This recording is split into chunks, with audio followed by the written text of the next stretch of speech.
Hey there, we're doing our September National Real Estate Outlook video where basically we use our resource Keeping Current Matters to give you information on the real estate market and things that are trending across the entire country.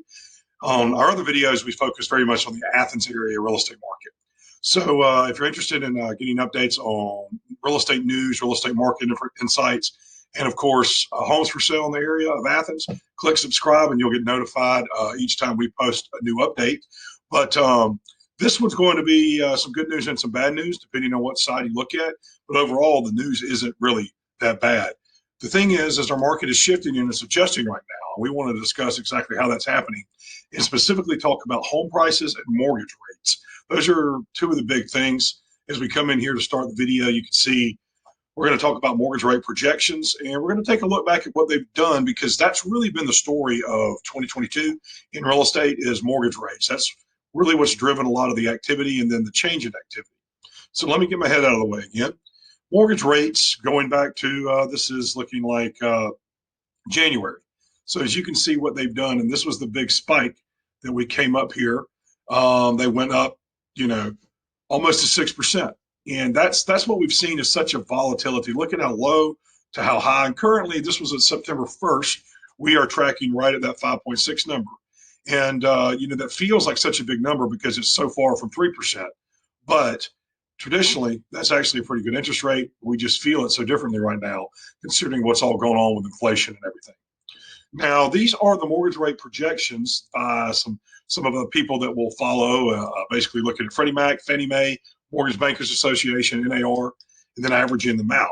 The news here is pretty good because these projections and forecasts are saying that we're going to be in a much more calm interest rate climate.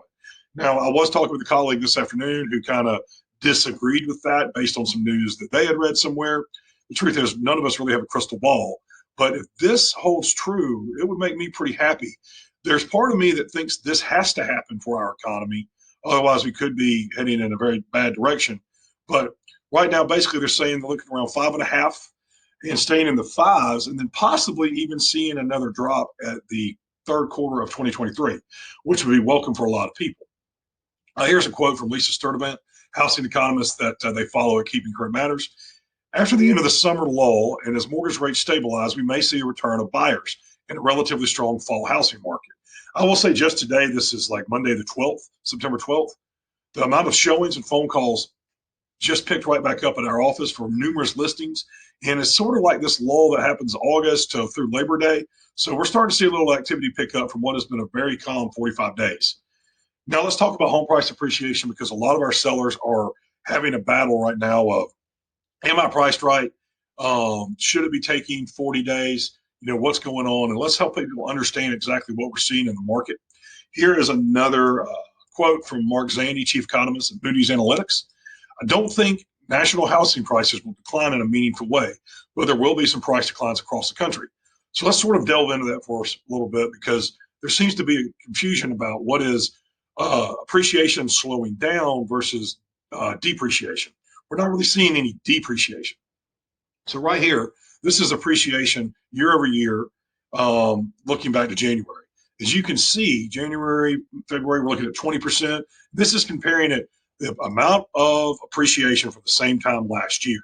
So how much did it appreciate from the same time last year? That's what you need to understand. This doesn't mean each month it went over 20. It just meant in February, the house was worth 20% more, then it was almost 21%. But as you can see, we went down and we went down in July, and I expect we might flatten down a little bit more in August when we see this again. So what this means is the pace of appreciation is slowing down, not that things are depreciating. So what's starting to happen, though, is there's having some houses that are starting to sort of have to roll back a little bit on their price, and that feels like depreciation when in fact it's not. But let's take a look at this quote too. Annual home price growth slowed for the third consecutive month in July, but remained elevated at 15.8%. As 30-year fixed rate mortgages neared 6% this summer, some prospective home buyers pulled back and helping ease the overheated and unsustainable growth that we were seeing. Long and short, we're looking at probably a more balanced housing market moving forward. And you hear that term balanced? That is a good thing to hear because we could not continue where we were. We're actually seeing some negotiations take place. They're saying that we could see appreciation slow to that almost 4% number, which is much more typical. All right. Many experts raise home price forecasts. This is actually kind of interesting. When they came into the year, these people had the appreciation forecast much closer to 6, 5.5, maybe 7%. Well, now almost all of them have raised that up. As you can see now, 16% from Fannie Mae. We got 10% from Zelman down here. Mortgage bankers also at 10%. And that's a good thing. And that really is what we've seen. And this is just basically saying the average of all these is about 11.3%. Well, what I will tell you is if you are a homeowner, especially the higher end, we probably don't expect to see 15% growth when we look this time next year. We do expect to see some growth, but it should be much slower than what we've been seeing. Now, here's one of the things that's going to keep home prices up that people seem to not understand. These still have a historically low inventory. And let me break this one down. This is an important one. So understand that we actually have more inventory right now than we did over 2021, the same week. 2021, extraordinarily low, historically low climate. So now we're up from 2021, but we're almost where we were in 2020, which was still very, very low, if you recall. And then look at what was going on in 2019. So in 2019, this is all before COVID, before everything went so crazy, and we are 42+% behind there. So even though we're starting to see existing home sales slow down and take longer, we still got a ways to climb up on this inventory, and it just hasn't started to happen. Affordability. This is a big thing that's changed now with interest rates, inflation cost, the cost of gas, to be costing a little bit more. And, that goes for renters as well, not even just homeowners. But let's take this look at the historical levels. And really 100, if you see this black dotted line, that really represents, probably the border you want to be up there or above or close to it. And right now we are actually at the lowest affordability index that we've seen since, probably about 2006, 1990, but it's not, extremely bad. We are experiencing a little pain because we have seen these mortgage rates go up, causing house payments to go up. Compared to 1 year ago, the monthly mortgage payment rose to about $2,000 from $1,265. That's an increase of 53.7% from NAR. That's a big, meaningful amount of money. I mean, that's a nice car payment for a lot of people. Monthly mortgage payments are increasing. What changed in COVID was what we saw. It really mattered to people where they lived, how they were going to live their life, and they were willing to pay more to get what they wanted. We're still seeing that. But as you can see, just looking from almost a year ago in June, because of the mortgage rate change, it went up just like we were talking about. And that's going to slow this appreciation too, because some of this, while it will appreciate, it can't grow at those clips. So if you're a person thinking to sell, pricing your home right now is something that can be a little tricky. I do think by January, we're going to have a lot clearer view in the real estate market, what it's going to look like as we head into next year's spring market. Now, the mortgage payment to income ratio traditionally has been, they recommend 25%. So 25% of your income representing what you should dedicate to your house payment. As you can see right now, we have just climbed back up there. And so we're right there just above it. So we're still okay. We don't want to see that going to 30, 35%. But look how spoiled and great this was for so long. 2013, with all the distressed homes on the market, 11.6%. I mean, this is the, basically assuming a 30-year mortgage, the 20% down payment. But right now, this is where we are. This source here for us is NAR, National Association of Realtors. Median household income versus qualifying income. So basically, this is the average household income versus the income that is needed for to qualify for the loan. This is different in other parts of the country. You notice the red second column is that qualifying income, and then this is the median.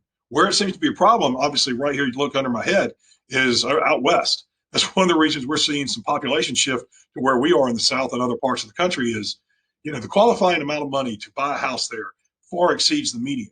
Whereas here in the South, we're about dead heat.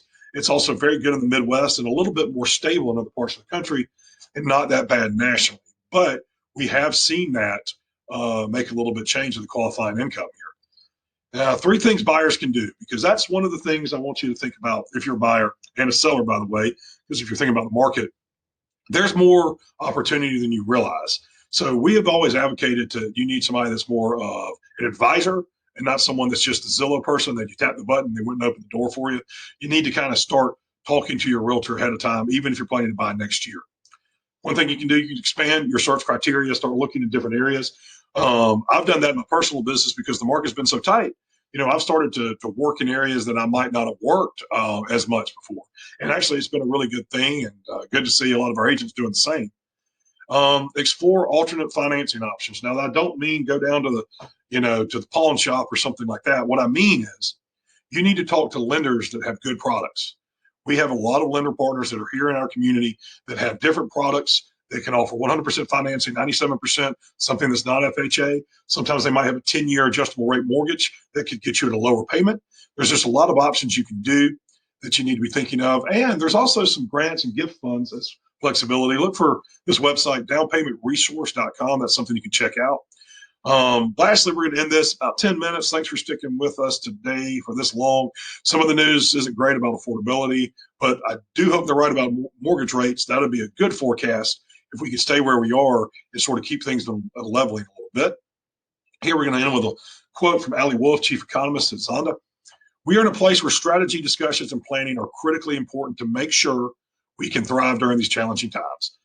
Stay nimble, stay informed, and remember, housing is traditionally one of the first sectors to slow as the economy shifts, but it's also one of the first to rebound. So what we're seeing is a slowing market, but what we've been doing and what we have to do is we have to give you a lot of options and a lot of help to figure it out for yourself. If the rates do stay where they are, that might be good. However, if the Fed continues to raise, you're going to be looking at 5.5%, wishing something had happened versus trying to pay 8%. We don't have a crystal ball, but we do know people that can help you get it done. There's a lot of options. Info at 5M Realty, Athens GA at 5M Realty. That's our number below. We really sometimes have to start helping our clients months before they're ready to do something. So feel free to reach out. Have a great rest of your September. Hopefully this weather will be cooling off. Thanks for sticking with us for almost 12 minutes.